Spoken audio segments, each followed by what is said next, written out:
News, सच जरूरी है। नमस्कार दर्शकों, मैं हूं मीनल और आप देख रहे हैं एमएनएस न्यूज टीवी। स्वागत है आपका शाम की खबरों में। डालते नजर आज की बड़ी हेडलाइंस पर। सीताबर्डी पुलिस थाना क्षेत्र में क्राइम ब्रांच की कार्रवाई। 32,48,000 की एमडी ड्रग्स, 3 आरोपी गिरफ्तार। ऑपरेशन सिंदूर की सफलता पर भारतीय सेना को सलाम। सर्वपक्षीय तिरंगा रैली का आयोजन। कपिल नगर में एनडीपीएस की कार्रवाई। 2,81,000 की एमडी ड्रग्स बरामद, 3 आरोपी गिरफ्तार, 1 फरार। और इसी के साथ आगे बढ़ते और देखते हैं खबरों को विस्तार से। नागपुर शहर के सीताबर्डी पुलिस थाना क्षेत्र में अपराध शाखा इकाई क्रमांक 1 ने एक बड़ी कार्रवाई करते हुए 3 आरोपियों को गिरफ्तार कर उनके पास से भारी मात्रा में नशीली दवाई एमडी बरामद की है। ये कार्रवाई 18 मई 2025 को रात 8:20 से 11:30 बजे के बीच सीताबर्डी स्थित होटल श्री कन्हैया हनुमान गली में की गई। पुलिस ने गुप्त सूचना के आधार पर कार्रवाई को अंजाम दिया। जानकारी के मुताबिक आरोपी मुंबई से नागपुर आकर एमडी ड्रग्स की सप्लाई करने वाले थे। इस इनपुट के आधार पर क्राइम ब्रांच की टीम ने जाल बिछाकर होटल में छापा मारा और तीनों आरोपियों को धर दबोचा। जब्त माल का विवरण 618 ग्राम मेफेड्रोन पाउडर है, जिसकी बाजारी कीमत लगभग 31,05,000 है। मोबाइल फोन 4 अनुमानित कीमत 40,000, एक 2 पहिया वाहन कीमत लगभग 1 लाख, नगद 2,000, एक इलेक्ट्रॉनिक कटिंग मशीन अनुमानित कीमत 1,50,000। इस प्रकार कुल 32,48,000 मूल्य का नशीला सामान जब्त किया गया है। पुलिस ने इस मामले में एनडीपीएस एक्ट की धारा 8A, 22B, 29 के तहत मामला दर्ज किया।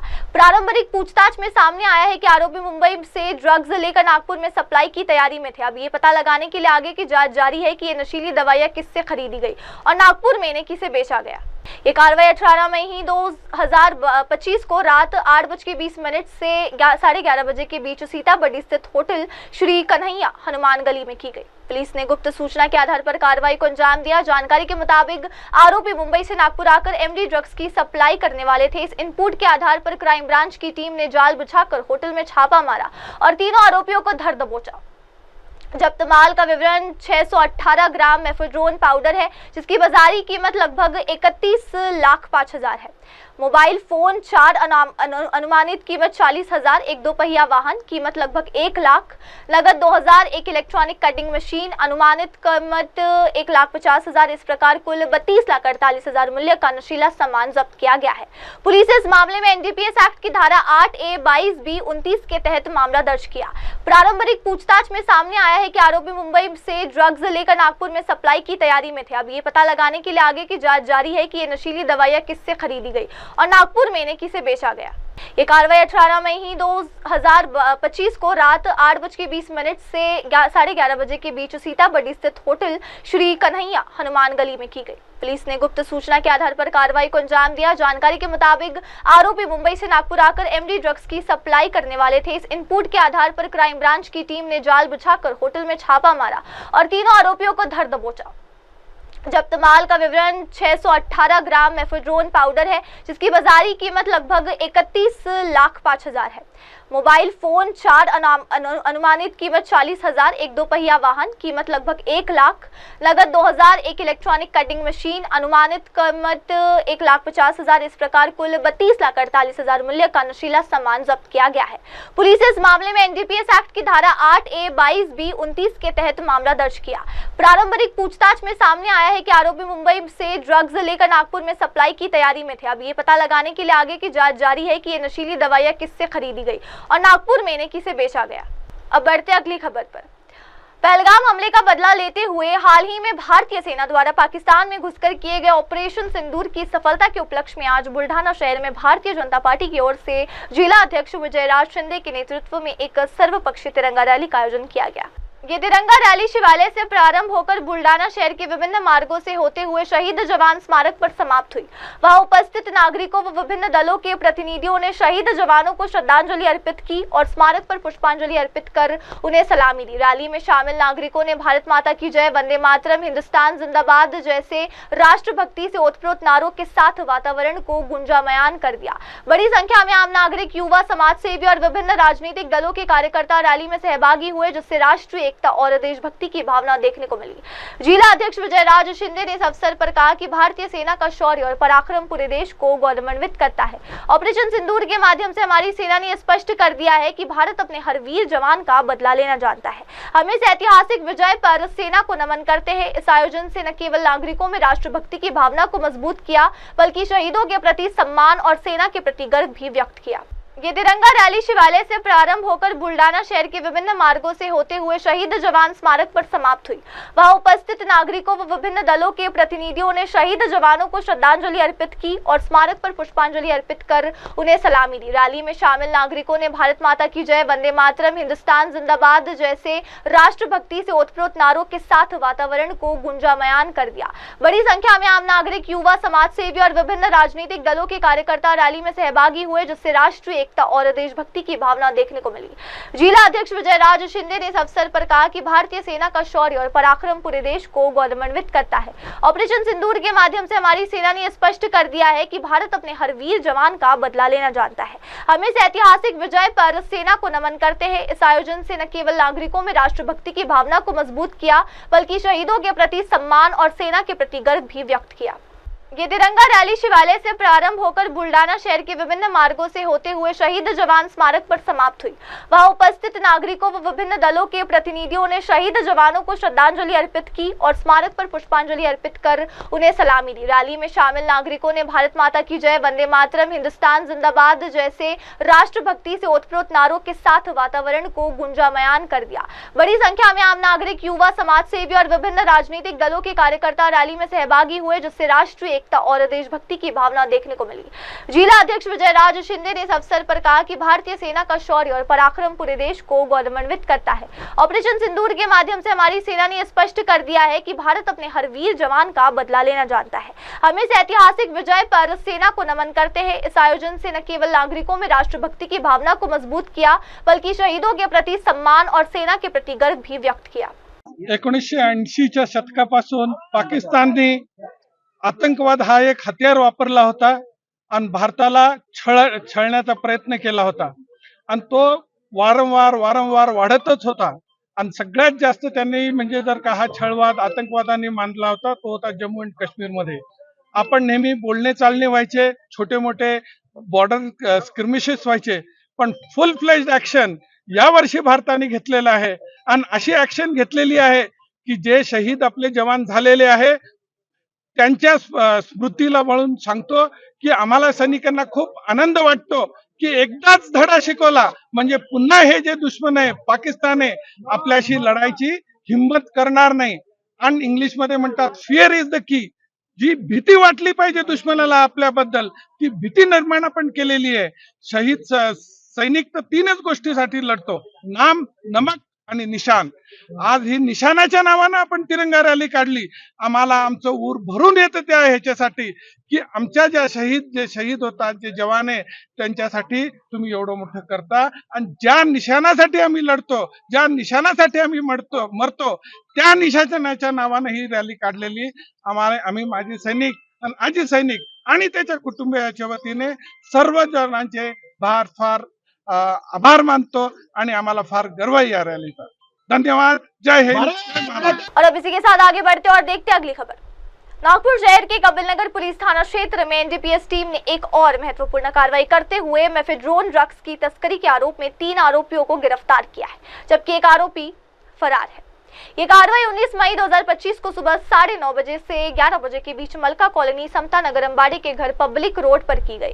ये कार्रवाई उस वक्त की गई जब पुलिस गश्त पर थी और उन्हें गुप्त सूचना मिली कि कुछ युवक संदिग्ध गतिविधियों में लिप्त है। मौके पर पहुंचकर पुलिस ने तीनों आरोपियों को गिरफ्तार कर लिया, जबकि चौथा आरोपी कुणाल उर्फ जंबो मौके से फरार हो गया। आरोपी अंकित अंबाड़े पर पहले से धारा 399 समेत विभिन्न धाराओं के तहत 5 मामले दर्ज है। इस मामले में कपिलनगर पुलिस स्टेशन में अपराध क्रमांक 375/2025 के तहत धारा 8A, 22A, 29 एनडीपीएस एक्ट के तहत मामला दर्ज कर लिया गया है। फरार आरोपी की तलाश जारी है और पुलिस पूरे नेटवर्क की जांच कर रही है। एनडीपीएस टीम की इस कार्रवाई को क्षेत्र में नशा विरोधी अभियान के तहत एक बड़ी सफलता माना जा रहा है।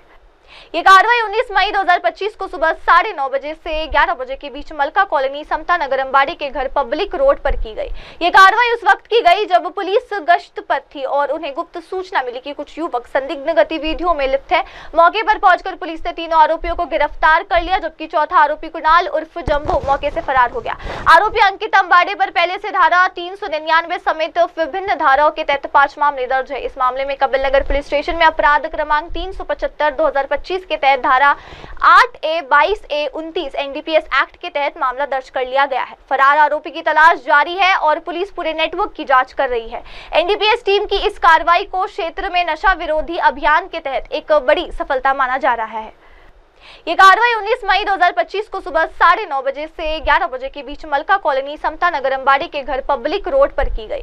ये कार्रवाई उस वक्त की गई जब पुलिस गश्त पर थी और उन्हें गुप्त सूचना मिली कि कुछ युवक संदिग्ध गतिविधियों में लिप्त है। मौके पर पहुंचकर पुलिस ने तीनों आरोपियों को गिरफ्तार कर लिया, जबकि चौथा आरोपी कुणाल उर्फ जंबो मौके से फरार हो गया। आरोपी अंकित अंबाड़ी पर पहले से धारा 399 समेत विभिन्न धाराओं के तहत 5 मामले दर्ज है। इस मामले में कपिल नगर पुलिस स्टेशन में अपराध क्रमांक 375/2025 के तहत धारा 8A, 22A, 29 NDPS एक्ट के तहत मामला दर्ज कर लिया गया है। फरार आरोपी की तलाश जारी है और पुलिस पूरे नेटवर्क की जांच कर रही है। NDPS टीम की इस कार्रवाई को क्षेत्र में नशा विरोधी अभियान के तहत एक बड़ी सफलता माना जा रहा है। और अब इसी के साथ आगे बढ़ते और देखते अगली खबर। गढ़चिरौली पुलिस बल और CRPF की संयुक्त अभियान में 5 माओवादियों को गिरफ्तार किया गया। इसमें एक DVCM, एक PPCM और एक 3 प्लाटून सदस्य शामिल है। ये सभी माओवादी अम्बुजमाड़ के बिनगुंडा इलाके में एक विध्वंसक अभियान के लिए एकत्र हुए थे। उनमें से 3 को गिरफ्तार कर लिया गया तथा 2 माओवादियों को आगे की पूछताछ के लिए हिरासत में लिया गया है। ये कार्रवाई TCOC अवधि के दौरान की गई थी। गिरफ्तार लोगों के पास से 7 हथियार जब्त किए गए, जिनमें एक SLR, एक 303 राइफल, 3 सिंगल शॉट राइफल, 2 भरी हुई बंदूकें और 3 वॉकी टॉकी शामिल है। गिरफ्तार किए गए लोगों के नाम उंगी मंगरू होयम उर्फ सुमाली DVCM, पल्लवी केसा मीडियम उर्फ बुंदी PPCM और देवे कोसा पोडियम उर्फ सबिता सदस्य है। महाराष्ट्र सरकार के इन तीनों पर क्रमशः 16, 8 और 4 लाख रुपए का इनाम घोषित किया गया है। बाकी 2 पर कुल 8 लाख का इनाम था। गुप्त सूचना के आधार पर पुलिस अधीक्षक नीलोपतल और अन्य वरिष्ठ अधिकारियों के मार्गदर्शन में C60 और CRPF की 8 टीमों ने बिनगुंडा गांव में तलाशी अभियान चलाया। ये ऑपरेशन अत्यंत सावधानी के साथ किया गया तथा आम नागरिकों की सुरक्षा के दृष्टिकोण से गोलीबारी से परहेज किया गया। कुछ माओवादी जंगल का फायदा उठाकर भाग गए, लेकिन 5 लोग पकड़े गए हैं। ये सभी माओवादी अम्बुजमाड़ के बिनगुंडा इलाके में एक विध्वंसक अभियान के लिए एकत्र हुए थे। उनमें से 3 को गिरफ्तार कर लिया गया तथा 2 माओवादियों को आगे की पूछताछ के लिए हिरासत में लिया गया है। ये कार्रवाई TCOC अवधि के दौरान की गई थी। गिरफ्तार लोगों के पास से 7 हथियार जब्त किए गए, जिनमें एक SLR, एक 303 राइफल, 3 सिंगल शॉट राइफल, 2 भरी हुई बंदूकें और 3 वॉकी टॉकी शामिल है। गिरफ्तार किए गए लोगों के नाम उंगी मंगरू होयम उर्फ सुमाली DVCM, पल्लवी केसा मीडियम उर्फ बुंदी PPCM और देवे कोसा पोडियम उर्फ सबिता सदस्य है। महाराष्ट्र सरकार के इन तीनों पर क्रमशः 16, 8 और 4 लाख रुपए का इनाम घोषित किया गया है। बाकी 2 पर कुल 8 लाख का इनाम था। गुप्त सूचना के आधार पर पुलिस अधीक्षक नीलोपतल और अन्य वरिष्ठ अधिकारियों के मार्गदर्शन में C60 और CRPF की 8 टीमों ने बिनगुंडा गांव में तलाशी अभियान चलाया। ये ऑपरेशन अत्यंत सावधानी के साथ किया गया तथा आम नागरिकों की सुरक्षा के दृष्टिकोण से गोलीबारी से परहेज किया गया। कुछ माओवादी जंगल का फायदा उठाकर भाग गए, लेकिन 5 लोग पकड़े गए हैं। ये सभी माओवादी अम्बुजमाड़ के बिनगुंडा इलाके में एक विध्वंसक अभियान के लिए एकत्र हुए थे। उनमें से 3 को गिरफ्तार कर लिया गया तथा 2 माओवादियों को आगे की पूछताछ के लिए हिरासत में लिया गया है। ये कार्रवाई TCOC अवधि के दौरान की गई थी। गिरफ्तार लोगों के पास से 7 हथियार जब्त किए गए, जिनमें एक SLR, एक 303 राइफल, 3 सिंगल शॉट राइफल, 2 भरी हुई बंदूकें और 3 वॉकी टॉकी शामिल है। गिरफ्तार किए गए लोगों के नाम उंगी मंगरू होयम उर्फ सुमाली DVCM, पल्लवी केसा मीडियम उर्फ बुंदी PPCM और देवे कोसा पोडियम उर्फ सबिता सदस्य है। महाराष्ट्र सरकार के इन तीनों पर क्रमशः 16, 8 और 4 लाख रुपए का इनाम घोषित किया गया है। बाकी 2 पर कुल 8 लाख का इनाम था। गुप्त सूचना के आधार पर पुलिस अधीक्षक नीलोपतल और अन्य वरिष्ठ अधिकारियों के मार्गदर्शन में C60 और CRPF की 8 टीमों ने बिनगुंडा गांव में तलाशी अभियान चलाया। ये ऑपरेशन अत्यंत सावधानी के साथ किया गया तथा आम नागरिकों की सुरक्षा के दृष्टिकोण से गोलीबारी से परहेज किया गया। कुछ माओवादी जंगल का फायदा उठाकर भाग गए, लेकिन 5 लोग पकड़े गए हैं। और अब देखते हैं अगली खबर। कृषि मंत्री माणिकराव कोकाटे ने बताया कि राज्य भर में बेमौसम बारिश से 27,000 हेक्टेयर क्षेत्र प्रभावित हुआ है। राज्य में सबसे अधिक 13,000 हेक्टेयर क्षेत्रफल अमरावती जिले का है। नासिक में 5,008 हेक्टेयर क्षेत्र प्रभावित है। माणिकराव कोकाटे ने बताया कि राज्य में फलों की फसलों को व्यापक नुकसान हुआ है। अमरावती जिले में तूफानी हवाओं और ओलावृष्टि के साथ बेमौसम बारिश ने धारणी, चिकलदरा, बातकुली, चांदुर बाजार, अचलपुर, वरुड, मोर्शी, नांदगांव, खंडेश्वर व धामनगांव रेलवे तहसील को सबसे अधिक प्रभावित किया। पिछले सप्ताह धामनगांव रेलवे स्टेशन पर बिजली का करंट लगने से 2 लोगों की मौत हो गई थी। 5 जानवर भी मारे गए थे। धारणी तहसील में भारी बारिश के कारण एक गौशाला सहित 50 से अधिक मकान ढह गए। इसके अलावा जिले में 9 पशुओं की मौत हो गई। बेमौसम बारिश ने ग्रीष्मकालीन फसलों को प्रभावित किया, जिससे धारणी, चिकलदरा, भातकली, चंदुर बाजार, अचलपुर और मोर्शी तहसील में मूंग, प्याज, आम, संतरा, केला और ज्वार की ग्रीष्मकालीन फसलों को नुकसान पहुंचा है। जिला प्रशासन की प्रारंभिक रिपोर्ट बताती है कि जिले के 56 गांवों में 13,000 हेक्टेयर से अधिक क्षेत्र में फसलों को नुकसान पहुंचा। इसमें अचलपुर में सबसे बड़ा 5,321 हेक्टेयर क्षेत्र शामिल है, जबकि चांदुर बाजार में 4,821 हेक्टेयर क्षेत्र शामिल है। राज्य में सबसे अधिक 13,000 हेक्टेयर क्षेत्रफल अमरावती जिले का है। नासिक में 5,008 हेक्टेयर क्षेत्र प्रभावित है। माणिकराव कोकाटे ने बताया कि राज्य में फलों की फसलों को व्यापक नुकसान हुआ है। अमरावती जिले में तूफानी हवाओं और ओलावृष्टि के साथ बेमौसम बारिश ने धारणी, चिकलदरा, बातकुली, चांदुर बाजार, अचलपुर, वरुड, मोर्शी, नांदगांव, खंडेश्वर व धामनगांव रेलवे तहसील को सबसे अधिक प्रभावित किया। पिछले सप्ताह धामनगांव रेलवे स्टेशन पर बिजली का करंट लगने से 2 लोगों की मौत हो गई थी। 5 जानवर भी मारे गए थे। धारणी तहसील में भारी बारिश के कारण एक गौशाला सहित 50 से अधिक मकान ढह गए। इसके अलावा जिले में 9 पशुओं की मौत हो गई। बेमौसम बारिश ने ग्रीष्मकालीन फसलों को प्रभावित किया, जिससे धारणी, चिकलदरा, भातकली, चंदुर बाजार, अचलपुर और मोर्शी तहसील में मूंग, प्याज, आम, संतरा, केला और ज्वार की ग्रीष्मकालीन फसलों को नुकसान पहुंचा है। जिला प्रशासन की प्रारंभिक रिपोर्ट बताती है कि जिले के 56 गांवों में 13,000 हेक्टेयर से अधिक क्षेत्र में फसलों को नुकसान पहुंचा। इसमें अचलपुर में सबसे बड़ा 5,321 हेक्टेयर क्षेत्र शामिल है, जबकि चांदुर बाजार में 4,821 हेक्टेयर क्षेत्र शामिल है। राज्य में सबसे अधिक 13,000 हेक्टेयर क्षेत्रफल अमरावती जिले का है। नासिक में 5,008 हेक्टेयर क्षेत्र प्रभावित है। माणिकराव कोकाटे ने बताया कि राज्य में फलों की फसलों को व्यापक नुकसान हुआ है। अमरावती जिले में तूफानी हवाओं और ओलावृष्टि के साथ बेमौसम बारिश ने धारणी, चिकलदरा, बातकुली, चांदुर बाजार, अचलपुर, वरुड, मोर्शी, नांदगांव, खंडेश्वर व धामनगांव रेलवे तहसील को सबसे अधिक प्रभावित किया। पिछले सप्ताह धामनगांव रेलवे स्टेशन पर बिजली का करंट लगने से 2 लोगों की मौत हो गई थी। 5 जानवर भी मारे गए थे। धारणी तहसील में भारी बारिश के कारण एक गौशाला सहित 50 से अधिक मकान ढह गए। इसके अलावा जिले में 9 पशुओं की मौत हो गई। बेमौसम बारिश ने ग्रीष्मकालीन फसलों को प्रभावित किया, जिससे धारणी, चिकलदरा, भातकली, चंदुर बाजार, अचलपुर और मोर्शी तहसील में मूंग, प्याज, आम, संतरा, केला और ज्वार की ग्रीष्मकालीन फसलों को नुकसान पहुंचा है। जिला प्रशासन की प्रारंभिक रिपोर्ट बताती है कि जिले के 56 गांवों में 13,000 हेक्टेयर से अधिक क्षेत्र में फसलों को नुकसान पहुंचा। इसमें अचलपुर में सबसे बड़ा 5,321 हेक्टेयर क्षेत्र शामिल है, जबकि चांदुर बाजार में 4,821 हेक्टेयर क्षेत्र शामिल है। इसी के साथ आगे बढ़ते और देखते हैं अगली खबर। पिछले कुछ दिनों से बेमौसम बारिश हो रही है और बिजली भी गिर रही है। ऐसे पीपलगांव में एक महिला पर बिजली गिरी और उसकी मौत हो गई।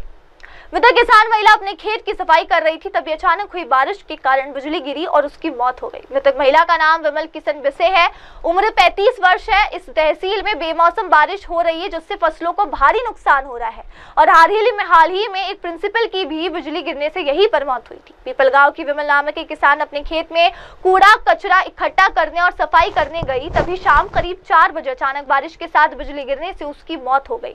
बिजली गिरने से विमल की मौके पर मौत हो गई। बिजली गिरने को घटनाएं अचानक बढ़ गई है, जिससे खेतों में जाने वाली महिलाओं में भय का माहौल पैदा हो चुका है। घटना की सूचना मिलने पर तहसील राजस्व अधिकारी मौके पर गए और पंचनामा तैयार किया। मृतक किसान महिला अपने खेत की सफाई कर रही थी, तभी अचानक हुई बारिश के कारण बिजली गिरी और उसकी मौत हो गई। मृतक महिला का नाम विमल किशन बिसे है, उम्र 35 वर्ष है। इस तहसील में बेमौसम बारिश हो रही है, जिससे फसलों को भारी नुकसान हो रहा है और हाल ही में एक प्रिंसिपल की भी बिजली गिरने से यहीं पर मौत हुई थी। पीपलगांव की विमल नामक एक किसान अपने खेत में कूड़ा कचरा इकट्ठा करने और सफाई करने गई, तभी शाम करीब 4 बजे अचानक बारिश के साथ बिजली गिरने से उसकी मौत हो गई। बिजली गिरने से विमल की मौके पर मौत हो गई। बिजली गिरने को घटनाएं अचानक बढ़ गई है, जिससे खेतों में जाने वाली महिलाओं में भय का माहौल पैदा हो चुका है। घटना की सूचना मिलने पर तहसील राजस्व अधिकारी मौके पर गए और पंचनामा तैयार किया।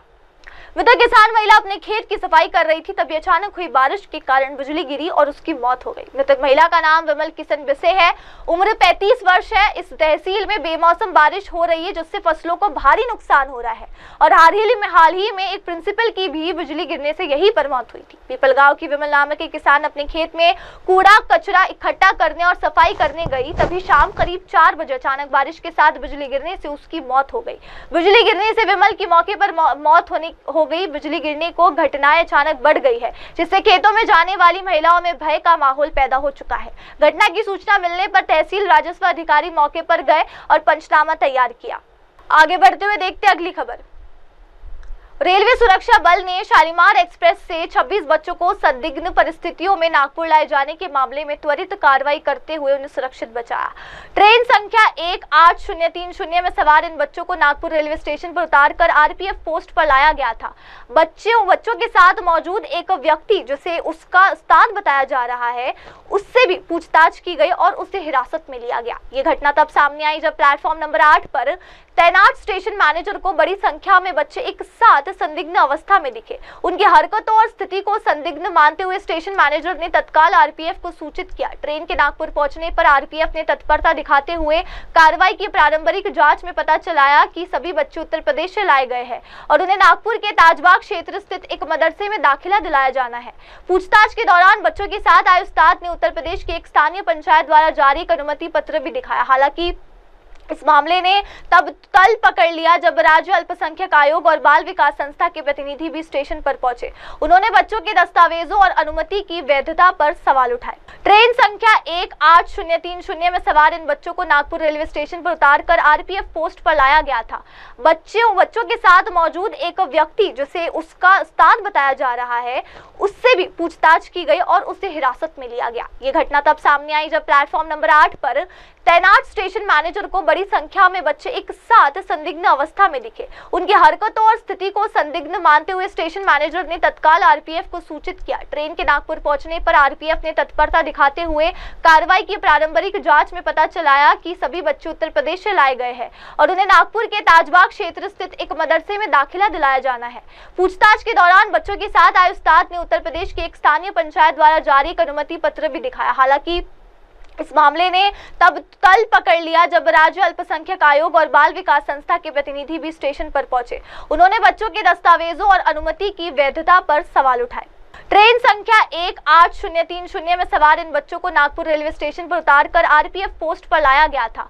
बच्चों के साथ मौजूद एक व्यक्ति, जिसे उसका उस्ताद बताया जा रहा है, उससे भी पूछताछ की गई और उसे हिरासत में लिया गया। ये घटना तब सामने आई जब प्लेटफॉर्म नंबर 8 पर तैनात स्टेशन मैनेजर को बड़ी संख्या में बच्चे एक साथ संदिग्ध अवस्था में दिखे। उनकी हरकतों और स्थिति को संदिग्ध मानते हुए स्टेशन मैनेजर ने तत्काल आरपीएफ को सूचित किया। ट्रेन के नागपुर पहुंचने पर आरपीएफ ने तत्परता दिखाते हुए कार्रवाई की। प्रारंभिक जांच में पता चला कि सभी बच्चे उत्तर प्रदेश से लाए गए हैं और उन्हें नागपुर के ताजबाग क्षेत्र स्थित एक मदरसे में दाखिला दिलाया जाना है। पूछताछ के दौरान बच्चों के साथ आए उस्ताद ने उत्तर प्रदेश की एक स्थानीय पंचायत द्वारा जारी एक अनुमति पत्र भी दिखाया। हालांकि इस मामले ने तब तल पकड़ लिया जब राज्य अल्पसंख्यक आयोग और बाल विकास संस्था के प्रतिनिधि भी स्टेशन पर पहुंचे। उन्होंने बच्चों के दस्तावेजों और अनुमति की वैधता पर सवाल उठाए। और अब आगे बढ़ते हुए देखते अगली खबर। नागपुर के दयानंद आर्य गर्ल्स स्कूल में मुस्लिम छात्रा को प्रवेश न देने का मामला सामने आने के बाद राज्य अल्पसंख्यक आयोग ने इस पर संज्ञान लिया। आयोग के अध्यक्ष प्यारे खान ने बताया कि इस मामले में शिक्षा विभाग को तत्काल जांच के आदेश दिए गए थे। जांच में स्पष्ट हो गया कि छात्रा को एडमिशन से जानबूझकर वंचित किया गया। आयोग के अनुसार स्कूल का संचालन जिस संस्था द्वारा किया जाता था, उसके सदस्य वेद प्रकाश आर्य, जो राष्ट्रवादी कांग्रेस के नेता है, कथित तौर पर छात्रा के प्रवेश में बाधा डाली। प्यारे खान ने जानकारी दी कि वेद प्रकाश आर्य के खिलाफ पुलिस में शिकायत दर्ज कराई जाएगी। आयोग के पास इस बात के पुख्ता सबूत कि वेद प्रकाश आर्य ने मुसलमानों के खिलाफ भड़काऊ बयान दिए हैं। उन्होंने चेतावनी दी कि राज्य में यदि इस प्रकार की घटनाएं दोहराई गई तो दोषियों के खिलाफ सख्त कार्रवाई की जाएगी। उन्होंने कहा कि केंद्र और राज्य सरकार की नीति सबका साथ सबका विकास है और उस सिद्धांत के तहत अल्पसंख्यकों के साथ किसी भी प्रकार का अन्याय बर्दाश्त नहीं किया जाएगा। आयोग के अध्यक्ष प्यारे खान ने बताया कि इस मामले में शिक्षा विभाग को तत्काल जांच के आदेश दिए गए थे। जांच में स्पष्ट हो गया कि छात्रा को एडमिशन से जानबूझकर वंचित किया गया। आयोग के अनुसार स्कूल का संचालन जिस संस्था द्वारा किया जाता था, उसके सदस्य वेद प्रकाश आर्य, जो राष्ट्रवादी कांग्रेस के नेता है, कथित तौर पर छात्रा के प्रवेश में बाधा डाली। प्यारे खान ने जानकारी दी कि वेद प्रकाश आर्य के खिलाफ पुलिस में शिकायत दर्ज कराई जाएगी। आयोग के पास इस बात के पुख्ता सबूत कि वेद प्रकाश आर्य ने मुसलमानों के खिलाफ भड़काऊ बयान दिए हैं। उन्होंने चेतावनी दी कि राज्य में यदि इस प्रकार की घटनाएं दोहराई गई तो दोषियों के खिलाफ सख्त कार्रवाई की जाएगी। उन्होंने कहा कि केंद्र और राज्य सरकार की नीति सबका साथ सबका विकास है और उस सिद्धांत के तहत अल्पसंख्यकों के साथ किसी भी प्रकार का अन्याय बर्दाश्त नहीं किया जाएगा। काही मुस्लिम समाजाच्या मुलीला शाळेत दाखला दिला नाही म्हणून तुम्ही इन्क्वायरीचे आदेश दिले, गुन्हाही दाखल झाला, नेमकं काय प्रकरण आहे ना आणखी काही प्रकरण असे आले आहे का? देखिए, हमारे पास दयानंद कन्या विद्यालय का बहुत पहले एक केस आया था जो वेद प्रकाश आर्य जी है और मिस्टर राजेश लालवानी जी के पे कंप्लेंट थी, तो वो मेरे पास केस चल रहा था। इस बीच में एक कंप्लेंट और आ गई कि मुस्लिम बच्चों का वहाँ पे एडमिशन लेने के लिए मना कर रहा है और दूसरे लोगों के एडमिशन वहाँ पे लिए जा रहे हैं, ऐसी हमारे पास कंप्लेंट आई। तो हमने फिर इसकी जांच करने के शिक्षा विभाग को आदेश दिए। उसके बाद बाल विकास जो है उनको भी बोला कि भाई ये बात सही है कि इसमें कितनी सत्यता है ये आप बताइए, उसके बाद हम इस पर कार्रवाई करेंगे। तो जब दोनों ने, शिक्षा विभाग ने और बाल वालों ने जब इन्वेस्टिगेशन किया तो वो सत्यता उसमें पाई गई और फिर उसके हिसाब से उस स्कूल पर गुन्हा दाखिल किया गया। सर, यामध्ये एका जणावर गुन्हा दाखल झालेला आहे, आणखी काही लोक त्याच्यात आहे का ज्यांच्यावर गुन्हे दाखल झाले पाहिजे? अभी वहाँ के जो वेद प्रकाश आर्य है उनके भी खिलाफ हम लोग गुनाह दाखिल करने के आदेश दे रहे, क्योंकि उनके भी खिलाफ हमारे पास कंप्लेंट है कि वो इस टाइप के इवेंट हमेशा चलाते रहते हैं। उनके कुछ मेरे पास वीडियोस भेजे गए कि वो हमेशा इस देश में अशांति फैलाना चाहते हैं और हिंदू मुसलमान वो हमेशा करते रहते। ऐसे हमारे को एविडेंस भी मिले और इससे ये सत्य हो गया कि ये स्कूल में ऐसा कुछ चलता है। उनके हमारे पास पूरे प्रूफ है। सर, वेद प्रकाश आर्य एनसीपी के नेता हैं, उनका और उस स्कूल का क्या ताल्लुकात है? नहीं, उस स्कूल में वो मेंबर है और हमने पुलिस को और इसको क्या बोलते हैं शिक्षा विभाग को बोला कि जिन पे क्रिमिनल एक्टिविटी है, स्कूल बोले तो एक शिक्षा का मंदिर होता है, यहाँ पे ऐसी एक्टिविटी चलनी नहीं चाहिए। जिस पे भी गुनाह दाखिल है ऐसे लोगों को उस स्कूल से बाहर करिए। हमने इससे पहले भी जो मिस्टर राजेश लालवानी थे उनको कड़े शब्दों में कहा था कि ऐसे लोग बिल्कुल इस संस्था में होने नहीं चाहिए कि जो इस टाइप की एक्टिविटी चलाते हैं। सर, अभी आता ऍडमिशनचं काय होणार का की त्यांची तर आता गुन्हे दाखल झालेले पण मुलींचं ऍडमिशन रखडलेली आहे? महाराष्ट्रात आणखी काही तक्रारी आल्या आहे का अशा तुमच्याकडे? अन्य काही शाळा आहे? देखिए, अभी दूसरी शालाओं का नहीं आया, लेकिन बहुत सारी जो स्कूलें हैं, जैसे बहुत सारी स्कूलों के हमारे पास कंप्लेंट है। नागपुर में जो इसको मिशनरीज, जो खास कर के मिशनरीज स्कूलों के हमारे पास कंप्लेंट है कि उन स्कूलों में भी ये सब चल रहा है। तो उन पे भी अगर ऐसा कुछ मिलता है तो हम डेफिनेटली उस पर कड़क कार्रवाई करेंगे, क्योंकि यहाँ पे जो सरकार है, जो भारत के प्रधानमंत्री है, उनका 15 पॉइंट प्रोग्राम शिक्षा को लेके एकदम सीधा संदेश है कि सबका साथ, सबका विकास और सबका विश्वास। तो यहाँ सब ये सब चलने वाला नहीं। और महाराष्ट्र में श्री देवेंद्र फडणवीस जी की सरकार है, वो सरकार पूरा ईमानदारी से काम करती है। यहाँ पे किसी के भी साथ भेदभाव होने वाला नहीं। बच्चों के एडमिशन का क्या होने वाला है? बच्चों के एडमिशन का अभी हम 11 एडमिशन का हमारे पास कंप्लेंट आई है। हम 1-2 दिन में उसी स्कूल में एडमिशन करवाएंगे। ये सही में ऐसा धर्म कुछ हुआ है कि कुछ उसमें? हाँ, बिल्कुल ऐसा हुआ है, क्योंकि वेद प्रकाश आर्य जी के हमारे पास जो लोगों ने कंप्लेंट की है उनके पिछले कुछ वीडियोस भी मिले जो मुसलमानों के बारे में अभद्र भाषा का इस्तेमाल करते हैं। तो बिल्कुल वो उसमें कोई दो राय नहीं है कि ये गलत है करके।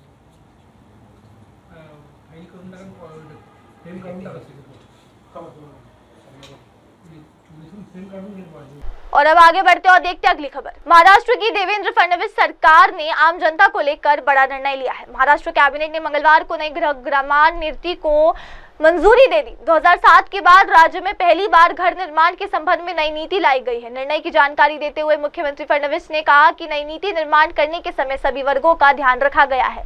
मेरा घर मेरा अधिकार घोषवाक्य के साथ ये नई नीति लाई गई है, जिसका मुख्य उद्देश्य सभी को घर मुहैया कराना है।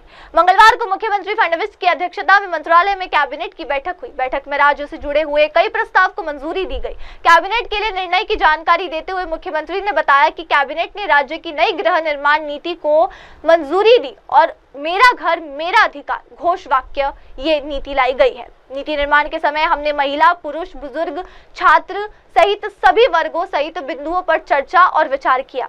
नई नीति में सरकारी जमीन पर निर्माण, घरों की कीमतों में कमी, किराए पर रह रहे लोगों सहित पुनर्निर्माण सहित सभी का ध्यान नई नीति में की गई है। मुख्यमंत्री ने कहा, मेरा घर मेरा अधिकार की अवधारणा को व्यवहार में लागू किया जाएगा। इसके लिए 70,000 करोड़ रुपए का निवेश किया जा रहा है। इसके अनुसार अगले 5 वर्षों में 35 लाख मकान बनाए जाएंगे। इसका लक्ष्य EWS, LIG और MIG वर्गों को मकान उपलब्ध कराना है। महाराष्ट्र कैबिनेट ने मंगलवार को नई गृहनिर्माण नीति को मंजूरी दे दी। 2007 के बाद राज्य में पहली बार घर निर्माण के संबंध में नई नीति लाई गई है। निर्णय की जानकारी देते हुए मुख्यमंत्री फडणवीस ने कहा कि नई नीति निर्माण करने के समय सभी वर्गों का ध्यान रखा गया है। मेरा घर मेरा अधिकार घोषवाक्य के साथ ये नई नीति लाई गई है, जिसका मुख्य उद्देश्य सभी को घर मुहैया कराना है। मंगलवार को मुख्यमंत्री फडणवीस की अध्यक्षता में मंत्रालय में कैबिनेट की बैठक हुई। बैठक में राज्यों से जुड़े हुए कई प्रस्ताव को मंजूरी दी गई। कैबिनेट के लिए निर्णय की जानकारी देते हुए मुख्यमंत्री ने बताया कि कैबिनेट ने राज्य की नई गृह निर्माण नीति को मंजूरी दी और मेरा घर मेरा अधिकार घोषवाक्य ये नीति लाई गई है। नीति निर्माण के समय हमने महिला, पुरुष, बुजुर्ग, छात्र सहित सभी वर्गों सहित बिंदुओं पर चर्चा और विचार किया। नई नीति में सरकारी जमीन पर निर्माण, घरों की कीमतों में कमी, किराए पर रह रहे लोगों सहित पुनर्निर्माण सहित सभी का ध्यान नई नीति में की गई है। मुख्यमंत्री ने कहा, मेरा घर मेरा अधिकार की अवधारणा को व्यवहार में लागू किया जाएगा। इसके लिए 70,000 करोड़ रुपए का निवेश किया जा रहा है। इसके अनुसार अगले 5 वर्षों में 35 लाख मकान बनाए जाएंगे। इसका लक्ष्य EWS, LIG और MIG वर्गों को मकान उपलब्ध कराना है। महाराष्ट्र कैबिनेट ने मंगलवार को नई गृहनिर्माण नीति को मंजूरी दे दी। 2007 के बाद राज्य में पहली बार घर निर्माण के संबंध में नई नीति लाई गई है। निर्णय की जानकारी देते हुए मुख्यमंत्री फडणवीस ने कहा कि नई नीति निर्माण करने के समय सभी वर्गों का ध्यान रखा गया है। मेरा घर मेरा अधिकार घोषवाक्य के साथ ये नई नीति लाई गई है, जिसका मुख्य उद्देश्य सभी को घर मुहैया कराना है। मंगलवार को मुख्यमंत्री फडणवीस की अध्यक्षता में मंत्रालय में कैबिनेट की बैठक हुई। बैठक में राज्यों से जुड़े हुए कई प्रस्ताव को मंजूरी दी गई। कैबिनेट के लिए निर्णय की जानकारी देते हुए मुख्यमंत्री ने बताया कि कैबिनेट ने राज्य की नई गृह निर्माण नीति को मंजूरी दी और मेरा घर मेरा अधिकार घोषवाक्य ये नीति लाई गई है। नीति निर्माण के समय हमने महिला, पुरुष, बुजुर्ग, छात्र सहित सभी वर्गों सहित बिंदुओं पर चर्चा और विचार किया। नई नीति में सरकारी जमीन पर निर्माण, घरों की कीमतों में कमी, किराए पर रह रहे लोगों सहित पुनर्निर्माण सहित सभी का ध्यान नई नीति में की गई है। मुख्यमंत्री ने कहा, मेरा घर मेरा अधिकार की अवधारणा को व्यवहार में लागू किया जाएगा। इसके लिए 70,000 करोड़ रुपए का निवेश किया जा रहा है। इसके अनुसार अगले 5 वर्षों में 35 लाख मकान बनाए जाएंगे। इसका लक्ष्य EWS, LIG और MIG वर्गों को मकान उपलब्ध कराना है। फिलहाल एक वक्त हो गया है ब्रेक का। ब्रेक के बाद लौटेंगे और जानेंगे देश विदेश की तमाम खबरें। तब तक के लिए आप देखते रहिए सिर्फ और सिर्फ MNS न्यूज टीवी। नमस्कार, मैं हूं Abhishek Bachchan. Keep watching MNS news. आप देख रहे हैं MNS न्यूज, सच जरूर।